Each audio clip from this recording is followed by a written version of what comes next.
Shalom, bienvenidos. Mi nombre es Daniel Díaz y estamos aquí en Bethsaida Ministries, Ministerios Casa Olivo. Y para mí es un placer y una bendición poder compartir una porción de la palabra del Señor. Y es que estudiamos la Torá, la instrucción del Señor, que son esos 5 primeros libros que tenemos en nuestras Biblias. Y los estudiamos semana tras semana. Esos 5 primeros libros los distribuimos en 54 porciones que leemos semana tras semana. Entonces leemos esos 5 libros en un año. Y acabamos de terminar el primer libro, el libro de Génesis, en hebreo Bereshit, que significa en el comienzo. Y estamos entonces en esa primera porción del segundo libro de la Torá, de la Biblia, que es el libro de Éxodo. En hebreo se le conoce como Shemot, que significa nombres. Entonces, pues efectivamente en español tenemos una idea de lo que ocurrió gracias al nombre de Éxodo, pues sabemos que fue el éxodo de nuestro pueblo Israel de Egipto. Sin embargo, en hebreo se llaman nombres, Shemot. Entonces nos preguntamos, ¿por qué ocurrió eso? Y es que nos damos cuenta que la manera en que se han colocado los nombres para las porciones semanales, así como los nombres para los libros que tiene la Torá, el Pentateuco, el Humash, esos 5 primeros libros que tiene nuestra Biblia, es debido a la primera palabra o esa palabra especial que tiene cada porción. Entonces, este libro comienza con esa palabra especial que son los nombres. ¿Los nombres de quiénes? Ya vamos a ver de quiénes son esos nombres. Pero primeramente vamos a recordarnos qué fue lo que ocurrió en ese primer libro que acabamos de terminar la semana pasada. El libro de Génesis, el libro de Bereshit. Hablamos de varias cosas, comenzando con la creación. El Señor hizo todo, absolutamente todo, en 6 períodos, y en el séptimo Él cesó y reposó, y por eso lo celebramos semana tras semana en el día de descanso, el día de reposo.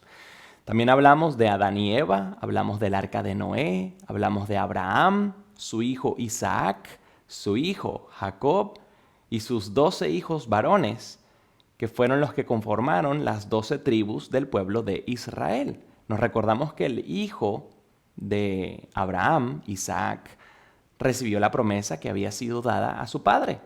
Y a su vez, Jacob recibió esa promesa que había sido dada a su padre y a su abuelo. Entonces, Jacob tuvo un momento muy especial con el Señor y en ese momento él luchó junto a él. Y luego de esa lucha, el Señor le cambió el nombre a Jacob. Le cambió el propósito de la vida a Jacob. Le dijo, tú ya no te vas a llamar más Jacob. Te vas a llamar Israel, que significa el que lucha junto a Dios. Por eso, sus 12 hijos varones conformaron esas tribus, esos clanes, que fueron los que terminaron siendo el pueblo de Israel, el pueblo de Jacob. Y esas 12 tribus, vimos en estas últimas semanas cómo terminaron en Egipto. Uno de los hijos menores de Jacob, José, terminó yendo para Egipto, terminó teniendo mucho poder y terminó entonces dándole de alimento y de provisión a sus hermanos y a su padre. Y de esa manera ellos terminaron estando en Egipto. Ahora sí, vamos a retomar donde nos quedamos. Este segundo libro se llama Shemot, nombres. ¿Nombres de quién? Nombres de las personas que llegaron a Egipto, los que habían venido de Canaán, Jacob, Israel y sus hijos y sus nietos. Entonces, estas personas estaban acá en Egipto, pasaron muchos años y había un nuevo faraón que ya no sabía quién era José, que había sido esta persona tan poderosa, que había guiado y que había administrado la tierra de Egipto y los bienes que ellos tenían. Este nuevo faraón quizás no quería saber nada de lo que era José, este extranjero que había sido tan poderoso en Egipto. Entonces, posteriormente, el faraón se dio cuenta de que el pueblo de los hebreos, el pueblo de estos extranjeros que vivían entre ellos, se estaban multiplicando de una gran manera. Eran muy numerosos. Entonces este faraón se dio cuenta de que definitivamente había algo particular en este pueblo. Y él dijo, si seguimos dejando que estos hebreos se sigan multiplicando, van a ser más poderosos que nosotros. Y quizás se van a aliar con nuestros enemigos y pueden estar en contra de nosotros y quedarse con nuestra tierra y con nuestros bienes. Y esto es muy importante. Habían pasado cientos de años desde que ellos habían estado en Egipto. Y luego de cientos de años, todavía se notaba una diferencia entre este pueblo hebreo y esos egipcios. Y eso me pone a pensar. Mis padres fueron extranjeros en un país. Yo soy extranjero en un país. Y hay veces que no nos toma ni una ni dos generaciones para nosotros completamente asimilarnos a la cultura, al idioma, a las costumbres de ese nuevo país. Y sin embargo vemos algo bien especial, que nuestro pueblo no se había asimilado totalmente en la tierra de Egipto. Que por más de que quizás habían adoptado ciertas costumbres, ciertas maneras de pensar, todavía había una diferencia. Quizás habían muchos pueblos y naciones que vivían dentro de Egipto, muchas personas que también eran extranjeros. Pero aquí vemos cómo los hebreos, de alguna manera especial, están aquí resaltando, tanto así como para que el faraón diga, wow, ¿qué está pasando con esta gente? Que se siguen multiplicando y son muy numerosos.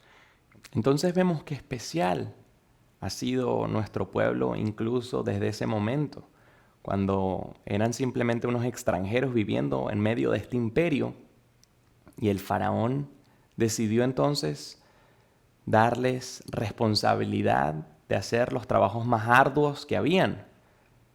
La construcción, donde ellos tenían ahora que hacer ladrillos, donde tenían que estar trabajando todo el día, porque el faraón dijo, déjame cansarlos, déjame colocarles responsabilidad para que cuando lleguen a sus hogares no tengan ganas de seguir teniendo hijos.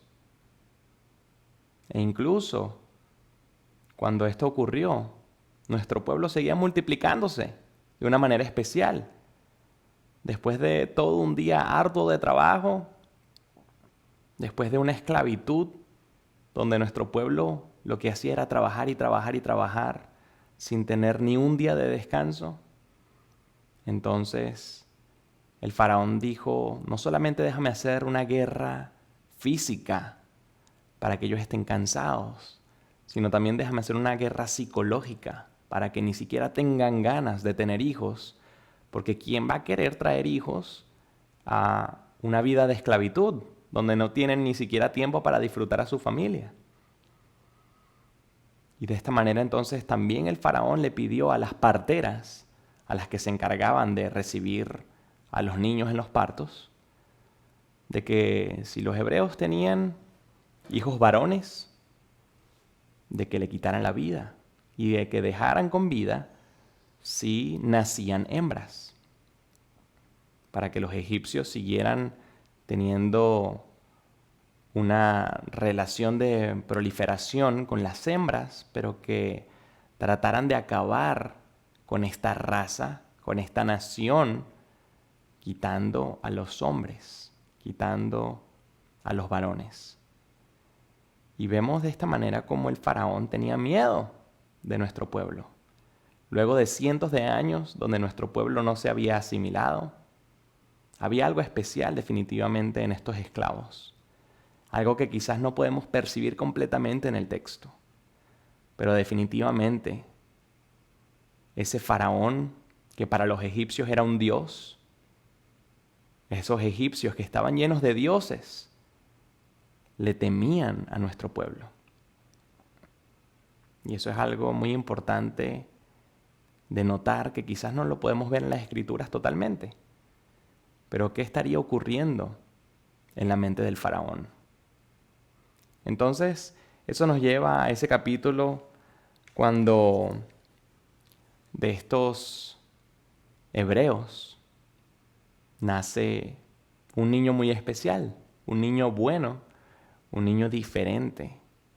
Y sus padres trataron de ocultarlo por unos meses.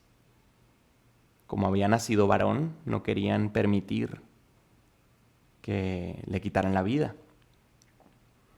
Entonces, su madre, su hermana, colocan a este bebé en una canasta cubierta de brea, en esta arca cubierta de brea, en las aguas. Y vemos aquí una similitud también con el arca de Noé. Es una manera muy linda de entender cómo los elementos se vuelven a repetir con las aguas, con esta canasta o esta barca cubierta de brea, así como lo fue también el arca de Noé. Y vemos cómo esta canasta, esta arca, fue colocada en las aguas y llegó a los pies de la hija del faraón. La hija del faraón estaba en ese momento en el río y encontró al bebé. Y justo cuando la encontró vino la hermanita de Moisés, que estaba viendo desde un costado. Y le dijo a la hija del faraón: si quieres, yo te consigo a una hebrea que pueda amamantar a este bebé. Y la hija del faraón dijo: claro, perfecto, consíguela. Y en ese momento la hermanita de este bebé trabajó a su mamá. Y la hija del faraón le dijo: ahora tienes como responsabilidad criar y amamantar a este bebé. Y así lo hizo la mamá de Moisés. Qué curioso cómo Moisés logró ser amamantado, logró ser instruido por su madre, por su propia madre. Y ya cuando fue mayor, fue llevado formalmente a la casa del faraón y fue presentado ahí para que fuese ese hijo adoptivo de la hija del faraón. Y vemos ya entonces cómo Moisés nació y tuvo sus primeros aprendizajes bajo una madre, bajo una hermana, bajo un hermano, un padre, que eran temerosos del Señor. Eran personas hebreas, eran personas del pueblo de Israel. Y sin embargo, Moisés termina estando en este hogar egipcio, en el palacio del faraón. Entonces Moisés, cuando ya era un poco mayor, quiso ver cómo estaba su pueblo. Y en ese momento vio a un capataz egipcio darle un castigo a este hebreo, a este esclavo. Y vio cómo estos egipcios no tenían misericordia. Y él se llenó de impotencia, se llenó de ira. Él se vio identificado con este esclavo, entendiendo que ese quizás pudo haber sido él. Y se llenó de valentía, quizás sin medir las consecuencias, actuó emocionalmente y le quitó la vida a este egipcio. Y al día siguiente vio a dos hebreos discutiendo. Y él, queriendo ayudar, trató de mediar en esa discusión. Y le dijeron: ¿qué haces aquí tratando de dar tu opinión? ¿Qué te crees? ¿Te crees ahora alguien que va a estar administrando la justicia? ¿Vas a hacer con nosotros como hiciste con el egipcio ayer? Y en ese momento Moisés quizás no se esperaba esa reacción, esa respuesta. Se dio cuenta de que lo que había ocurrido el día anterior no había pasado desapercibido. Se dio cuenta de que quizás iba a ser peligroso para él quedarse en Egipto, así que se fue y terminó en la tierra de Madián. Fue para un pozo, y los pozos eran populares, puesto que en estas tierras desérticas no abunda el agua. Y la gente regularmente va para los pozos, a tomar agua, a darle de beber a sus animales, a sus familiares.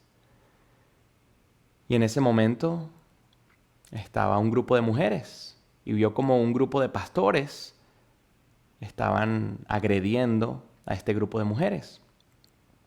Y él se interpuso y las defendió. Entonces cuando este grupo de mujeres regresó a su hogar, todas eran hermanas, le dijeron a su padre lo que había ocurrido y cómo este hombre las había defendido. Y su padre, Reuel, o Jetro, en hebreo Yitro, en ese momento les dijo: ¿y dónde está ese hombre? Invítenlo a comer pan. Y ahí vimos a Moisés llegar a este hogar y enamorarse de la que sería su esposa, Ziporá o Séfora. Y con ella tuvo a su hijo Gersón. Y Moisés terminó siendo pastor de ovejas para el rebaño de su suegro, Yitro, Reuel. Y vemos cómo Moisés termina teniendo un trabajo, una labor que para los egipcios era abominable. Recordamos que las ovejas eran dioses para los egipcios. Y alguien que se dedicaba al cuidado de las ovejas era abominable. Y vemos como Moisés, de tener los lujos, de vivir en un palacio, de vivir como el hijo de la hija del faraón, terminó cuidando ovejas muy modestamente, muy humildemente. Y el Señor tuvo un propósito especial para él. Él estuvo ahí aprendiendo cómo manejar a los animales, cómo manejar a este animal que es tan terco, las ovejitas. Y en ese momento, luego de pasar muchos años, Moisés está en el monte Joreb y se queda viendo un arbusto y ve que este arbusto está ardiendo, pero que no se consume. Y le llamó la atención y dijo: mira qué curioso, vamos a ver qué es lo que ocurre. Y se acercó.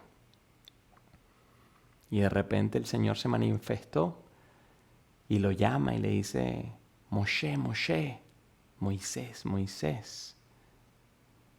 Y él respondió de la misma manera que nuestros patriarcas han respondido cuando se les ha llamado, diciendo: Hineni, heme aquí.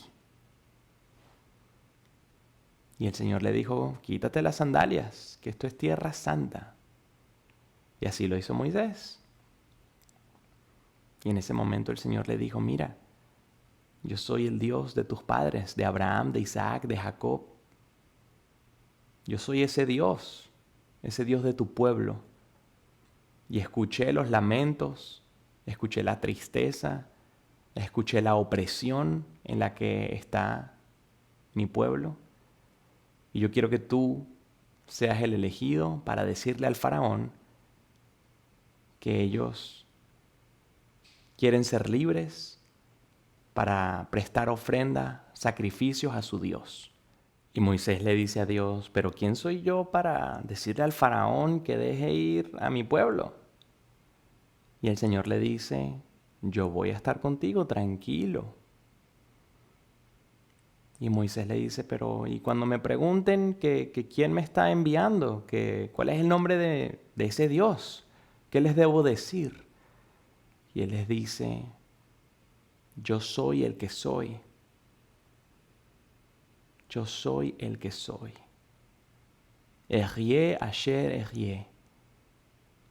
Y el Señor dice que Él era el Dios de Abraham, de Isaac, de Jacob.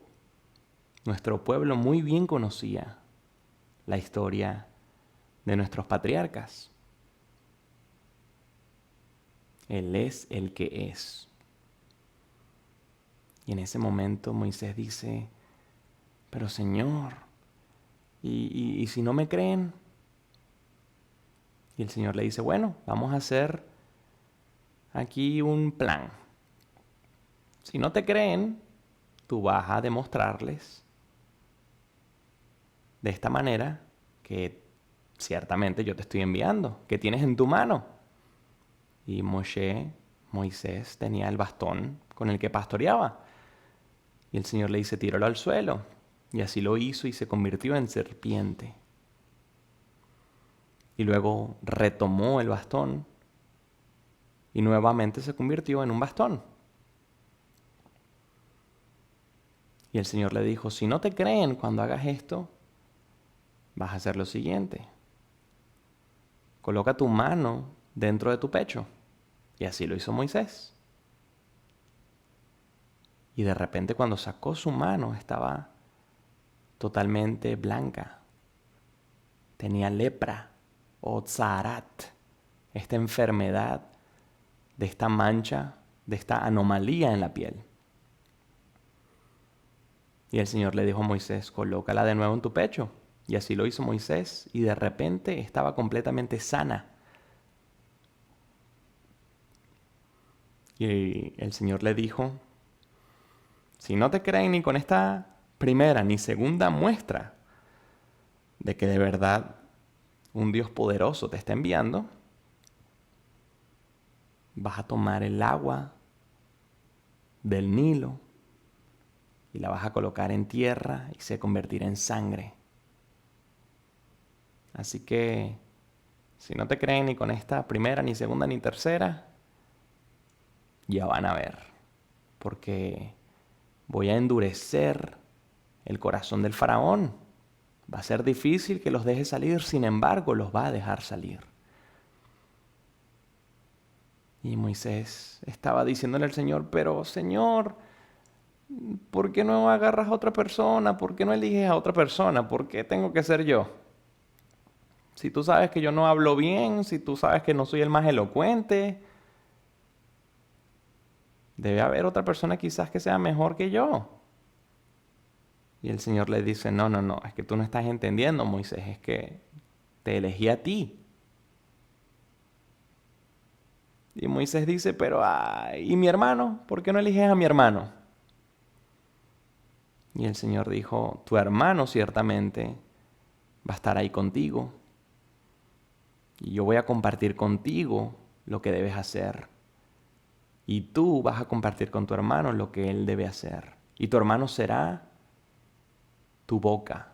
Es decir, tu hermano hablará por ti.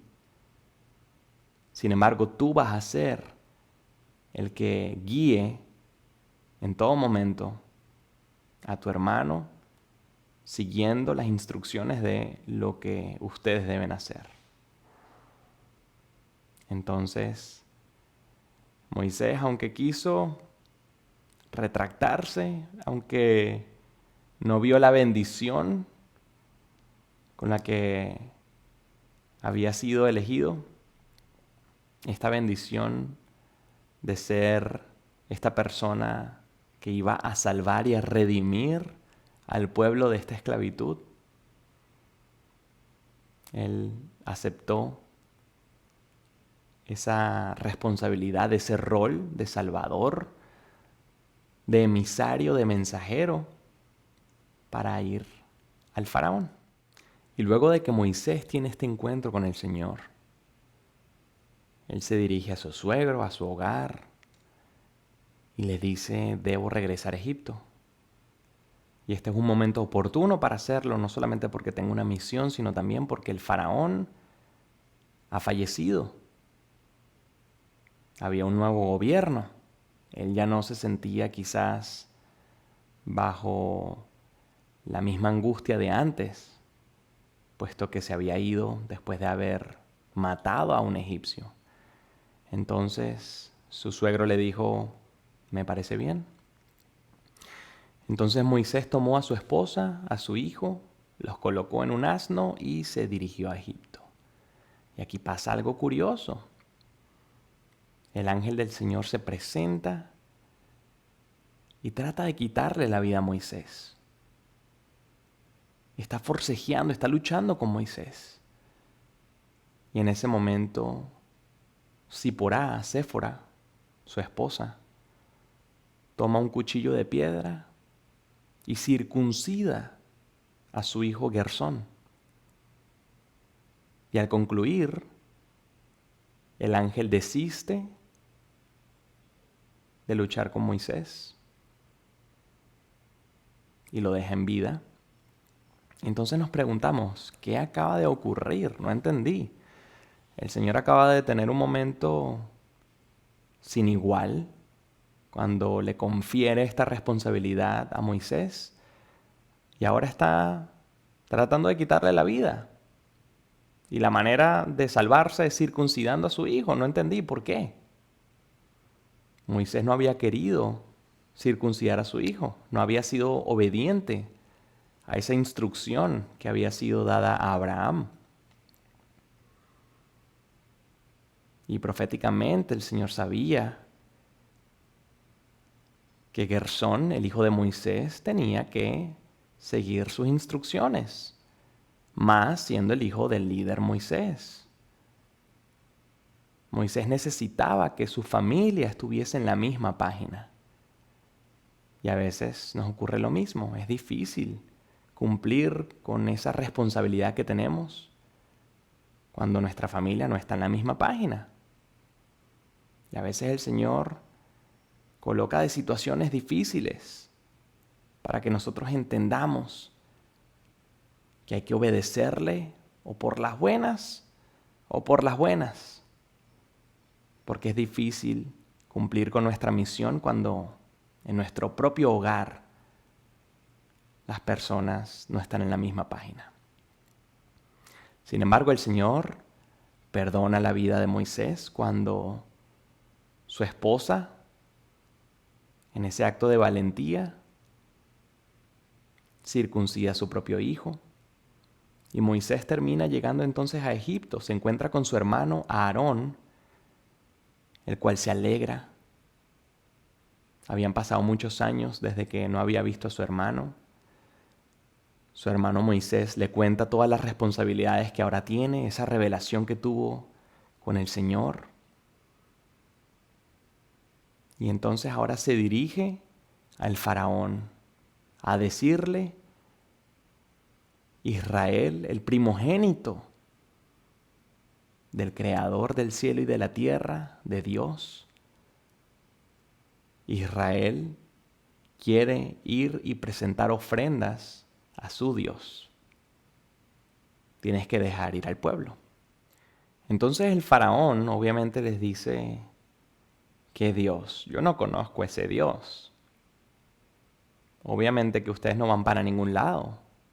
Los hebreos son numerosos, son los esclavos acá, son los que están aquí construyendo mis ciudades, mis edificaciones. Entonces, claro que no van para ningún lado. Entonces el faraón dijo: ¿qué les pasa a estos hebreos que ahora quieren presentar ofrendas en el desierto? ¿Se quieren alejar de acá? ¿Será para que se escapen?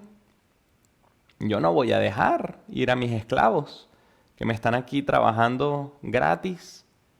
Están haciendo los trabajos que nadie quiere hacer. Es más, ¿saben qué? Vamos a colocarles un trabajo más duro. Pareciera que ellos están como que muy desocupados para pensar en estas fantasías. Entonces el faraón les dijo: ¿saben qué? Nosotros les proporcionábamos a ustedes los hebreos de paja para construir, para crear esos ladrillos que ellos necesitaban para las edificaciones. ¿Sabes qué? Ya no les vamos a dar paja. Ahora ustedes van a tener que buscarla y la producción de ladrillos va a tener que ser la misma. De esa manera ellos iban a tener que trabajar igual que estaban trabajando arduamente, y ahora iban a tener que incluso verse en la necesidad de sacar tiempo de donde no lo había para ponerse a buscar paja por toda la tierra. Y en ese momento Moisés dice: pero Señor, ¿qué estás haciendo? ¿Por qué me elegiste a mí para hacer esto? ¿Por qué me trajiste a ver a mi pueblo sufrir? Pensé que los íbamos a liberar. Y ahora tienen más dolor, ahora tienen más responsabilidades. Ahora tienen más cosas de qué quejarse. Y entonces aquí vemos cómo el Señor le habla a Moisés y le dice: ahora verás lo que le haré a Faraón, porque a través de mi mano fuerte los dejará ir, y con mano fuerte los echará de su tierra. Y de esa manera concluye esta porción. El Señor ya había endurecido el corazón del faraón. El faraón era terco de por sí. Era una persona resentida, envidiosa, que no quería el bien para sus súbditos, por lo menos no para estos extranjeros hebreos. Él lo que quería era terminar con ellos, quitar a estos extranjeros del camino. Y vemos como el Señor, ya sabiendo cómo iba a actuar el faraón, ya sabiendo cuán terco iba a ser, envía a Moisés para que Moisés sea el elegido de demostrar el poder del Señor. Para que Moisés sea ese mensajero que iba a venir a advertir a los egipcios. Y vemos como esa advertencia que Moisés le dio a Faraón de dejar ir al primogénito del Creador, a Israel, es importante porque justamente vamos a estar viendo las plagas, las consecuencias cuando somos testarudos. Y cuando el faraón fue así de testarudo, pasó por muchas de estas pruebas, muchas de estas plagas, y la última fue una de las más duras. Tiene que ver con los primogénitos y cómo el Señor cuida de su primogénito a capa y espada. Que nadie se meta con los hijos del Señor, con los miembros del pueblo de Israel, porque el Señor toma justicia. Y por eso tenemos a un Dios misericordioso, pero también justo. A un Dios que quiere el bien para su pueblo y para las personas que han levantado la mano y que dicen: yo no solamente te quiero honrar con mis labios, sino también con mi vida y con mis acciones. Los hijos de Israel. Entonces vemos cómo este bebé sacado de las aguas, este bebé nacido de extranjeros, este hombre que mató a una persona, este hombre que no era el mejor locutor, el mejor mensajero, el mejor para compartir una palabra, la persona que quizás no era la más elocuente, es elegida para que sea ese mensajero del Señor, ese salvador para nuestro pueblo cuando estaban en esa esclavitud.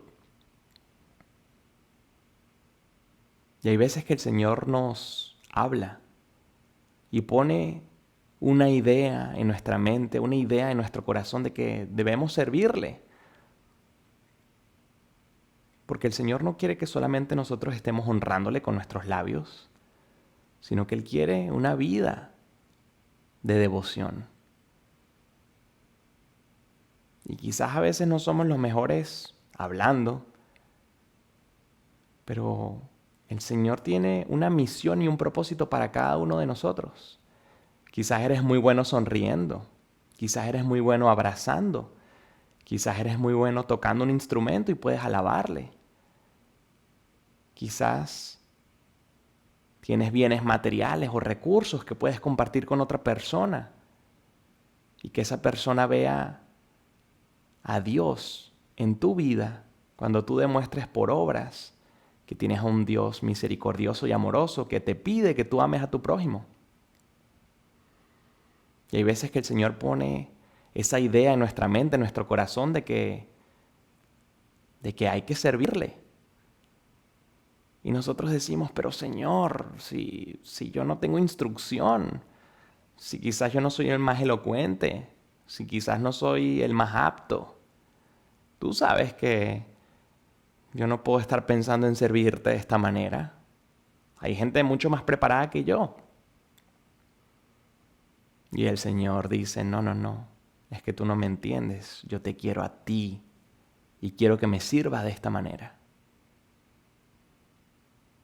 Y hay veces que es difícil aceptar nuestra misión, porque no vemos la bendición que está detrás de esa misión.